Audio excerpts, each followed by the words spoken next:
ఇక్కడ అందించిన సమాచారం కేవలం మత విశ్వాసాల మీద ఆధారపడి సేకరించింది మాత్రమే. దీనికి సంబంధించిన శాస్త్రీయ ఆధారాలకు సంబంధించి R24 ఛానల్ ఎలాంటి బాధ్యత తీసుకోదు.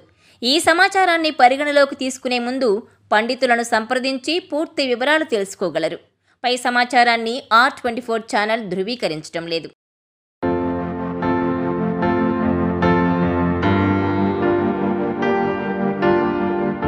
పిడుగు పడేటప్పుడు పెద్ద శబ్దం వస్తుంది. ఈ శబ్దం విని ఎవరైనా భయపడితే అర్జున, ఫల్గుణ అంటూ వరుసగా 10 నామాలు జపిస్తారు.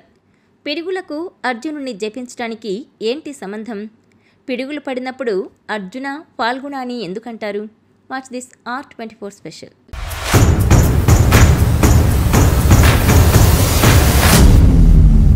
అర్జునుడి పేరెత్తితే పిడుగుల భయం పోతుందా? అర్జునుడిని తలుచుకుంటే భయం పారిపోతుందా? అర్జునుడికి పిడుగులకు ఏంటి సంబంధం అంటే మహాభారతంలో ఓ సందర్భాన్ని చెప్పుకోవాలి. అర్జున, ఫాల్గుణ, పార్థ, కిరీటి, శ్వేతవాహన, బీభత్స, విజయ, కృష్ణ, సవ్యసాచి, ధనంజయ ఇవన్నీ అర్జునుడి బిరుదులే.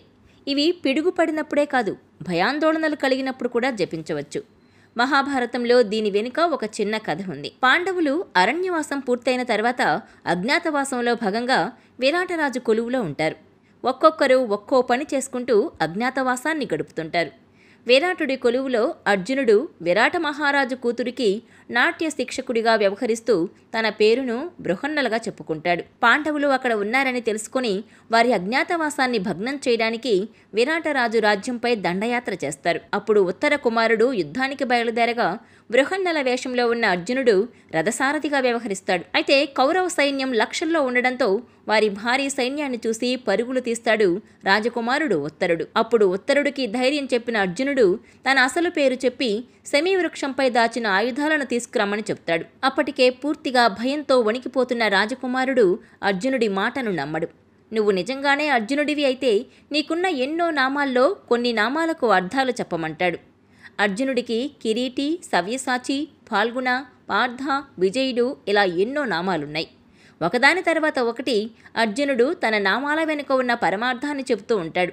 గాంధీవాన్ని 2 చేతులతో వాడగల సామర్థ్యం ఉంది కాబట్టి తనని సవ్యసాచి అంటారని, ఎంతటి వీరుడినైనా ఓడించగల బలం ఉండడం వల్ల విజయుడు అంటారని, దేవేంద్రుడు బహుమానంగా ఇచ్చిన కిరీటాన్ని ధరించడం వలన కిరీటి అంటారని, కుంతీదేవి అసలు పేరు పృథ, ఆమెకు జన్మించటం వలన పార్థ అంటారని, ఉత్తర ఫల్గుని నక్షత్రం, పూర్వ ఫాల్గుని నక్షత్రాల సంధికాలంలో జన్మించటం వల్ల తనని ఫాల్గుణ అంటారని అర్జునుడు తన నామాలకు అర్థాలు చెప్పి తానే అర్జునుడినని ఉత్తర కుమారుడికి అర్థమయ్యేలా చెప్పి భయం పోగొడతాడు. ఫాల్గుణ నామం వెనుక ఉన్న అర్థం ఇదే.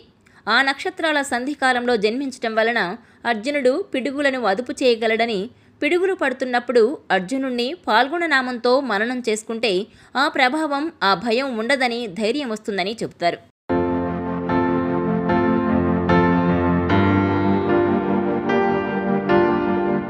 ఈ వీడియో మీకు నచ్చినట్లయితే please share, like and subscribe R24 Telugu.